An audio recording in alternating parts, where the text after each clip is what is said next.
Alasan Dumejo melakukan semua ini adalah untuk ketenaran dan juga uang. Dan juga menurutnya tahun itu adalah tahun di mana dirinya paling banyak menangis di hidupnya.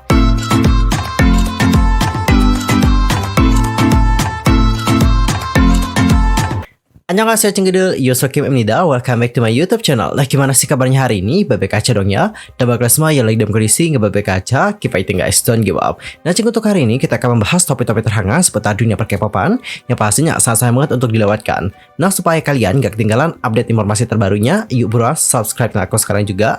Dan jangan lupa juga nih buat like, comment, and share kepada teman-teman yang lain. Dan berikut berita selengkapnya. Nah guys, untuk berita pertama ini ada berita yang kurang mengenakan, datanya dari ex-member J-Idol yaitu Soojin. Nah sebelumnya Soojin memang dinyatakan telah keluar dari J-Idol, namun meskipun demikian dia itu masih tetap menjadi bagian dari Cube Entertainment. Dan baru-baru ini pihak agensi itu Cube Entertainment telah mengumumkan bahwa mereka telah memutuskan kontrak bersama dengan Soojin ex J-Idol usai pihak kepolisian itu mengungkap hasil investigasi kasus bullying. Cube Entertainment itu baru saja mengakhiri kontrak mereka dengan mantan anggota J-Idol yakni Soojin. Dalam sebuah pernyataan yang dibagikan dengan outlet media My Daily, Cube Entertainment membuat pengumuman. Adapun untuk pengumumannya adalah seperti yang berikut ini. Halo, ini adalah Cube Entertainment. Kami ingin menginformasikan bahwa kontrak eksklusif kami dengan artis Soojin akan dihentikan. Mengenai kontroversi yang muncul pada Februari 2021, agensi dan Soojin bekerja sama dengan polisi untuk menyelidiki kasus tersebut. Dan penyelidikan memutuskan bahwa individu yang membuat komentar tersebut dinyatakan tidak bersalah karena pasal menyebarkan informasi palsu. Kami juga menghormati hasil penyelidikan polisi dan kami meminta maaf karena telah menimbulkan kekhawatiran bagi banyak orang. Terima kasih. Dan sementara itu untuk Soojin itu sebelumnya mengumumkan hengkang dari girl group J-Idol pada Agustus 2021, sekitar 6 bulan setelah terlibat dalam rumor bullying di sekolah. Well, cukup sedih melihat hal ini, tapi apapun dikata, ini adalah masa lalu dari seseorang dan terserah kalian juga mau bagaimana pendapatnya, itu kembali lagi pada diri kalian. Dan well, gimana pendapat kalian langsung aja komen di kolom komentar. Dan untuk topik yang kedua ini datanya dari YG Entertainment, tepatnya adalah YG Stan. Jadi YG Stan itu kayak merasa iri gitu dengan SM Stan dikarenakan hal yang satu ini. Kira-kira apa yang membuat YG Stan itu iri sama SM Stan? Nah, setiap agensi hiburan itu pasti punya warna tersendiri dong dalam hal artis yang mereka kelola dan juga rilis. Inilah alasan kenapa ada fans yang lebih memilih artis dari agensi tertentu daripada yang lain. Hal ini juga terkadang menyebabkan perseteruan antar fandom. Tetapi ada kalanya fans juga menjadi iri dengan penggemar lain dari agensi yang lain. Nah, baru-baru ini salah satu fans SM Entertainment mengeluh di komunitas online yang mengatakan bahwa agensi membuat dua grup comeback pada waktu yang hampir bersamaan. Fans mengeluh, SM tidak berpikir comeback Red Velvet adalah pada tanggal 21, tetapi comeback NCT pada tanggal 28. Mereka sebenarnya bisa kok memberi Red Velvet dan juga NCT Dream waktu 2 minggu, tapi terlalu banyak untuk membuat comeback hanya berjarak 1 minggu saja. Namun penggemar YG Entertainment berpikir berbeda. Mereka bergabung dengan komunitas online untuk mengungkapin betapa cemburu mereka. Netizen berkomentar, sebagai penggemar YG, aku iri loh. SM punya jadwal yang padat dengan comeback artis mereka. Tapi kami bahkan nggak tahu kapan artis YG akan comeback. Sekarang Treasure membuat comeback. Kami harus menunggu berbulan-bulan untuk artis lain untuk membuat comeback. Lalu ada juga yang berkomentar, saya adalah penggemar YG dan jujur, saya iri karena saya bahkan nggak tahu kapan tanggal comeback artis saya. Dan ada juga yang berkomentar, setidaknya artis SM melakukan comeback secara berkala. Kalian beruntung loh, penggemar YG tidak tahu kapan grup favorit mereka akan comeback. LOL. Jadi guys, itu adalah yang membuat para YG Stan iri dengan SM Stan, dikarenakan SM Entertainment itu memberikan comeback yang mungkin berkala gitu kepada artisnya, dan juga dalam waktu yang bahkan berdekatan seperti itu. Sedangkan untuk artis YG, sampai sekarang belum ada yang dikonfirmasi siapa yang akan melakukan comeback selanjutnya. Apakah itu iKON, lalu Winner kah, ataupun Big Bang, ataupun Blackpink. Sampai sekarang belum ada konfirmasi resmi dari YG Entertainment. Dan kita sebagai YG Stan itu terus menunggu dan juga menunggu kapan artis dari YG Entertainment ini akan melakukan comeback. Dan sekarang kita akan masuk ke berita yang berikutnya. Dan untuk berita berikutnya, ini ada berita yang lagi heboh banget di kalangan fans, terutama di kalangan netizen internasional, yaitu tentang rekaman yang mungkin bisa membuktikan bahwa Kris Wu itu tidak bersalah dan juga innocent. Nah guys, baru-baru ini ada sebuah hashtag dengan judul rekaman Dumejo menjadi viral di Weibo, dan ini juga sudah mendapatkan lebih dari 9 juta viewer. Meskipun tagar anehnya juga tidak menjadi trending ya, setelah melampaui tampilan tagar trending nomor 1 pada saat itu juga. Dan berita dari Dumejo ini menjadi pusat perhatian untuk saat ini. Nah, untuk informasi saja, Chris Wu itu telah ditahan oleh polisi sejak tanggal 31 Juli 2021. Dan hal itu terjadi setelah Du Meiju memposting tuduhan online yang menuduh bahwa Chris Wu melakukan pelecehan seksual terhadap banyak wanita. Nah, isi dari hashtag rekaman Du Meiju itu adalah tentang Lee Eun dan juga Liu Mei. Jadi Lee Eun dan juga Liu Mei ini merupakan teman dekat dari Du Meiju, yang mana mereka juga membantu mengekspos Chris Wu pada Juli tahun 2021 yang lalu. Dan aku juga nggak tahu sih apa motif dari temennya Du Meiju ini, kenapa tiba-tiba mereka sekarang speak up, padahal dulunya juga membantu Du Meiju. Tapi setidaknya kita dapat tahu kebenarannya lah ya. Dan pada akhirnya mereka berdua ini melakukan secara langsung di mana mereka berbicara tentang kebohongan yang telah dibuat Du Meiju atas kanalnya Chris Wu.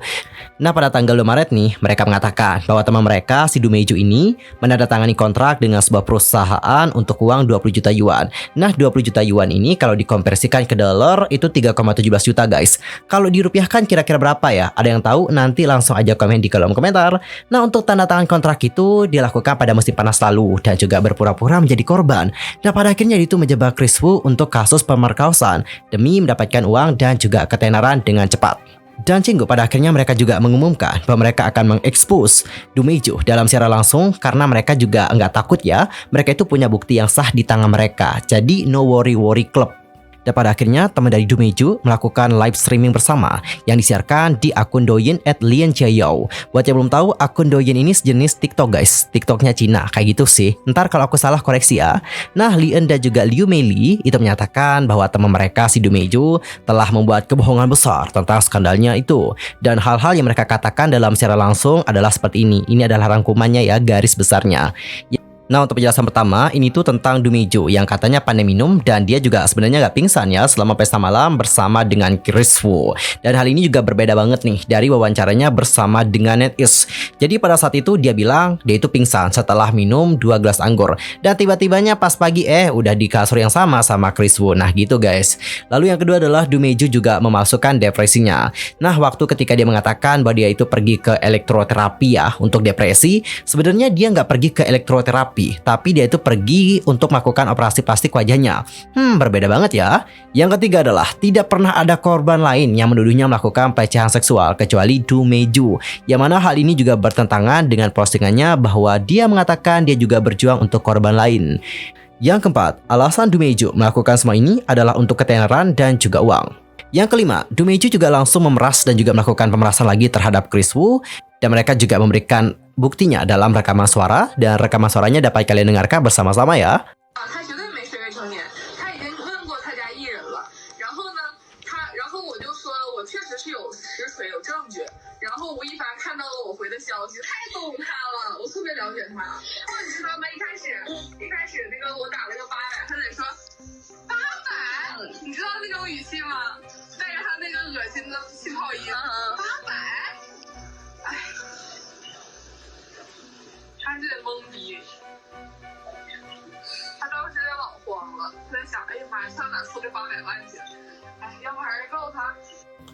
Dan guys, keesokan harinya Du Meiju juga menanggapi tuduhan tersebut. Dia mengakui bahwa itu adalah suaranya, tapi audionya itu telah diedit. Nah, pernyataan dari Du Meiju ini langsung dibantah oleh Lee Eun saat dia itu melakukan streaming langsung lainnya, dan dia juga memutar rekaman langsung dari ponselnya, menunjukkan bahwa itu memang semua murni rekaman ponsel tanpa melakukan yang namanya pengeditan. Tanggal rekaman juga mengatakan bahwa itu direkam pada tanggal 21 Juli tahun 2021.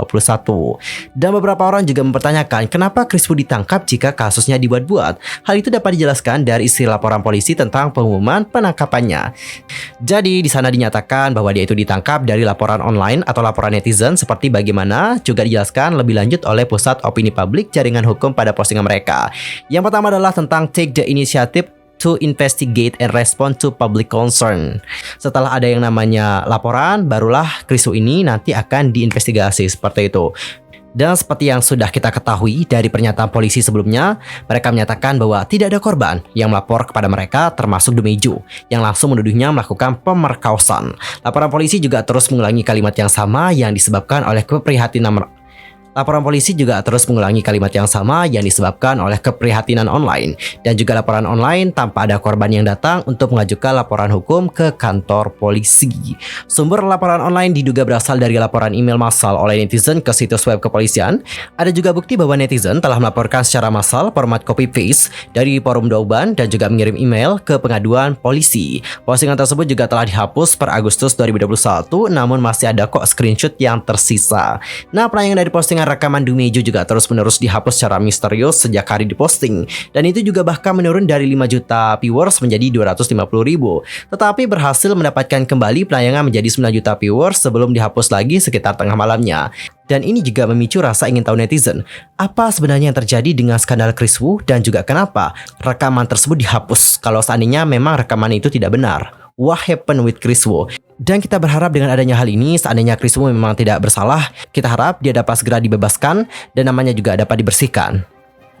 Dan guys, untuk berita terakhir, ini ada berita dari Sinbi yang sudah berbicara soal bubarnya Gpran, hingga dia juga tetap berharap Gpran ini dapat reuni suatu hari nanti.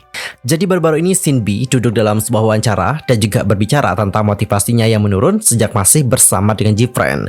Sinbi juga mengaku bahwa dirinya mulai merasa berbeda sejak merilis Fever hingga kayak terakhirnya Mago.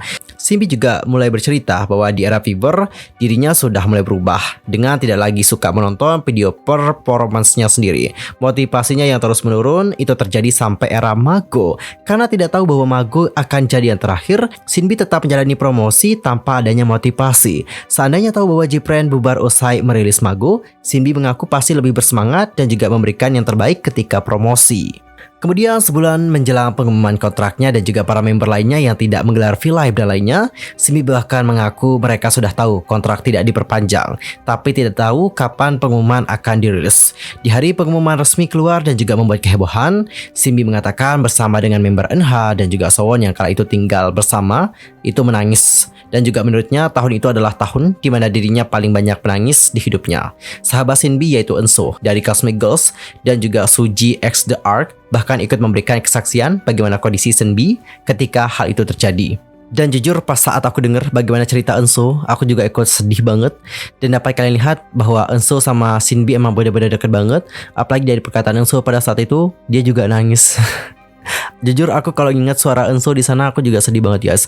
Adapun untuk Enso mengatakan seperti ini, aku tidak pernah melihat Sinbi yang seperti itu. Dia banyak meragukan diri sendiri. Aku yang berada di sampingnya ikut sedih dan sengaja mengatakan hal-hal konyol agar dia juga tersenyum. Dan nantinya Sinbi katanya berpura-pura kayak tersenyum gitu loh, seolah-olah dia juga bahagia dan juga menutupi kesedihannya. Dan ini juga ngebuat kita sebagai fans sangat sedih banget melihat hal itu terjadi. Dan untuk BBG, seperti yang kalian tahu bahwa mereka itu tidak punya leader. Kenapa mereka itu tidak punya leader? Karena menurut mereka, leader mereka satu-satunya adalah Sowon. Sowon adalah leader mereka sampai akhir. Jujur kayak sedih banget. Dan sungguh netizen Korea juga kembali membahas tentang bubarnya Gpran di komunitas online, dan ini juga menjadi trending topik di komunitas online. Jadi di situ span ada netizen yang bersimpati dengan anggota Gpran dan juga BBG setelah mendengar komentar mereka tentang pembubaran Gpran. Dan untuk OP itu menuliskan, aku pastinya berpikir ada something yang terjadi atas kasus pembubaran Gpran. Ia juga kemudian menambahkan apa yang dikatakan oleh Sowon, kami tidak bisa memberitahu kalian semuanya dengan bebas. Ini membuatku frustasi. Jadi aku nggak bisa membayangkan bagaimana rasanya buat fans. Aku sangat bersyukur bahwa kalian selalu melihat kami dengan kasih sayang yang sama. Itu berdasarkan apa yang Sowon bilang pada part terakhir di video yang berikut ini. Dan ini juga merupakan dari live sebelum mereka bubar. NH dan Sowon juga bahkan menangis saat menonton video konser dan hatiku sakit setiap melihatnya. Dan Cigu melihat bagaimana postingan tersebut, berikut adalah komentar-komentar dari netizen di komunitas online. Langsung aja kita lihat bersama-sama komentarnya ya. Untuk komentar yang pertama ada yang bilang, aku sangat ingin tahu kenapa mereka bubar. Itu sangat tiba-tiba loh. Sangat jelas bahwa Hype hanya mengambil Stop Search Music saja dan membiarkan mereka pergi. Situasi di mana mereka mengambil grup populer, kemudian membubarkannya begitu saja. Kuharap BBG melakukan segalanya dengan baik. Season greeting BBG terjual habis. Menjelang minggu pertama Yujo itu mencapai 20.000 dan BBG mencapai 40.000. Yang mana album mereka juga termasuk album yang mahal. Timing overlay pada dasarnya sehingga melihat fakta bahwa mereka telah melakukannya dengan baik, mungkin mereka akan mencapai karir yang tinggi jika mereka merilis album sebagai full group. pasti tinggi banget. Yang ini aja sudah tinggi banget loh, Yuju 20.000, bahkan PVG juga 40.000. Itu sudah tinggi banget loh guys. Next, aku sangat sedih melihat Umji mengatakan bahwa dia berharap PVG akan menjadi grup yang tidak dapat disentuh oleh siapapun. Yops, aku juga berharap semoga tidak dapat disentuh oleh siapapun lagi. Aku juga sependapat sama Umji. And the last komentar, aku bukan fans, tetapi mereka adalah grup yang pembubarannya paling mengejutkan. Aku benar-benar masih terkejut sampai sekarang. Ya siapa sih yang gak kaget gitu ya kan. Jujur kita juga dapetin berita bahwa Gpren udah bubar kayak kaget. Ah ini hoax sih palingan ya. Masa Gpren bubar baru aja kemarin KB dengan Magu. Ah bohong gitu ya kan. Ternyata beneran dong disband. Dan aku langsung shock banget. Ini beneran ya, kayak nggak percaya gitu guys. Aku kayak gini-gini diriku sendiri. Ini mimpi kali ya. Tapi ini tuh emang nyata guys. Ini tuh real gitu. Gpren emang bubar gitu. Dan dikarenakan member-membernya juga menjalani hubungan yang baik dan mereka juga punya harapan yang sama, yaitu dapat melakukan reuni. Kita berharap suatu saat nanti Gpren itu dapat melakukan reuni. Entah itu sebatas ya collab-collaban atau apalah itu. Intinya mereka dapat reuni. Itu aja deh. Nah berita tadi menutup perjumpaan kita untuk hari ini. Saksikan update berita dari dunia K-popan di next time di channel aku. Pastikan untuk subscribe supaya kalian tidak ketinggalan update informasi terbarunya. Dan aku juga mohon maaf sebesar-besarnya kepada kalian semua kalau aku punya salah baik dalam kata-kata mungkin ataupun salah informasi. Ntar koreksi aku dan cara komen di bawah. See you next time. Annyeong. Kamsahamnida. Goodbye.